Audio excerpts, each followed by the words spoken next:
Hello everyone, I'm Dr. S.K. Rajan.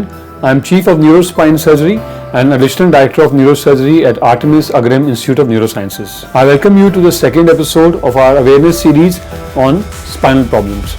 Today's topic will be on lumbar canal stenosis. Lumbar canal stenosis is one of the very common problems plaguing our society, especially the elderly patients who have some sort of back pain or pain which is on the legs, especially which increases while they are walking a certain distance. Our spine is made up of multiple small bones like this one, and each of them has a hole. And as the bones stack on top of one another to form a vertebral column, the holes also stack onto one another and form a pipe. Now this pipe is also known as a spinal canal. The portion of this canal which is lying in the lower back region is known as the lumbar canal. And whenever there is a narrowing of the canal, when there is some sort of a decrease in the area, it is known as lumbar canal stenosis. Now whenever the lumbar canal gets narrowed, there is compression on the nerves in the canal, and this results in some form of dysfunction or pain. Now most commonly the patients with lumbar canal stenosis will experience back pain or pain in the legs, which increases when they are beginning to walk a certain amount of distance. Now these patients will typically have difficulty in walking short to long distances, for example in the morning walk in the park or in the mall for example. And these patients will occasionally require a rest every now and then, where they need to sit down or bend forward to get relief of leg pain, and then once they are able to get relief, they are able to walk a short distance again.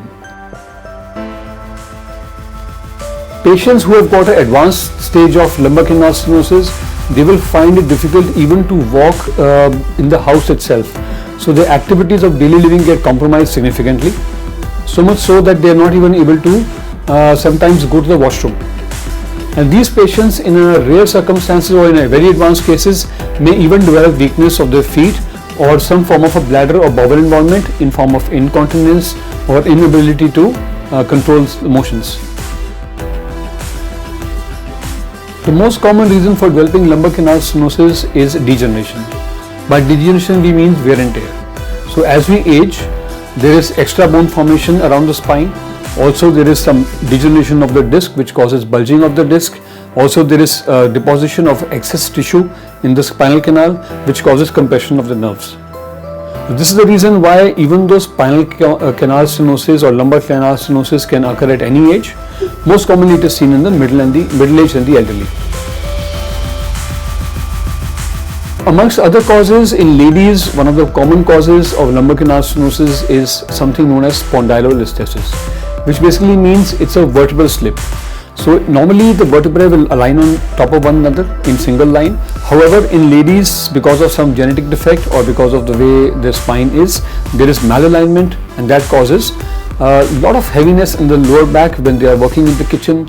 These patients will typically also have numbness in the feet, which develops after a few minutes or a certain set time of standing in the kitchen. Other rare causes include spinal tumors and spinal infection. Apart from the typical features which I just described, as in back pain or leg pain, leg numbness, not being able to stand for a long time, not being able to walk for a long time, mostly it's the X-rays and MRI which help us in diagnosing the lumbar canal stenosis.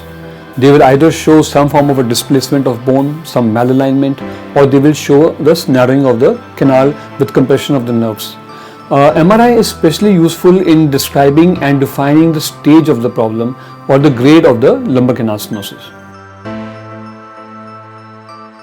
In initial cases, there will be medicines given for pain, for inflammation of the nerves. Also physiotherapy can help a lot in such patients who are in the initial stage of problem.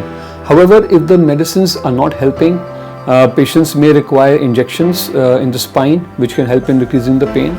And in a subset of patients, we may even require surgery.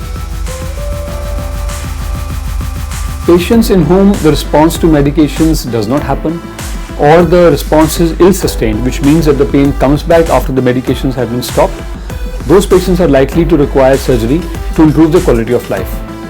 In a certain subset of patients, we may need to take a decision for surgery as an emergency basis if they begin to develop some weakness of the feet, or if they begin to develop some urinary incontinence or problem in the stools. The procedure referred to as spinal decompression basically involves removing the pressure from on top of the nerves so that we are able to free up the nerve roots. In occasional cases where there is either spinal instability or the stenosis or the narrowing is very severe, we may even need to put screws to stabilize the spine.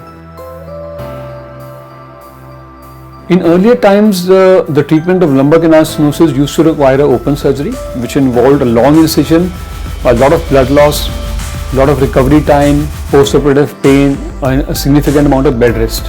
However, now, with advancing technologies, we are now able to do it by tube method. It's called a minimally invasive keyhole surgery, where we put in a tube and we are able to decompress the spinal canal with help of a tube itself. We can even put screws in those patients who require it, just through an inch-long incision.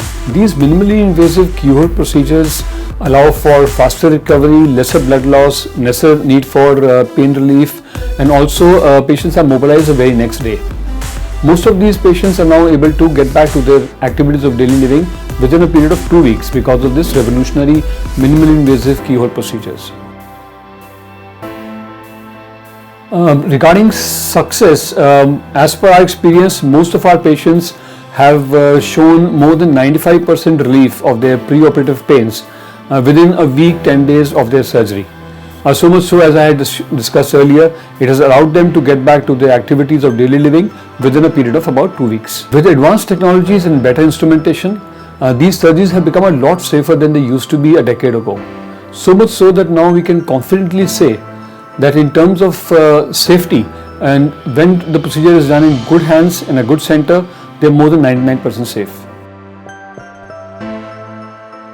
Where we find that a lot of patients confuse this with aging, and they assume that this is a must happen consequence of aging, and it is something which is irreversible, something which the patient will have to live with. Well, I would like to reiterate and also with confidence say that this is a treatable problem, and once treated, it can add years to your life and also life to your ears.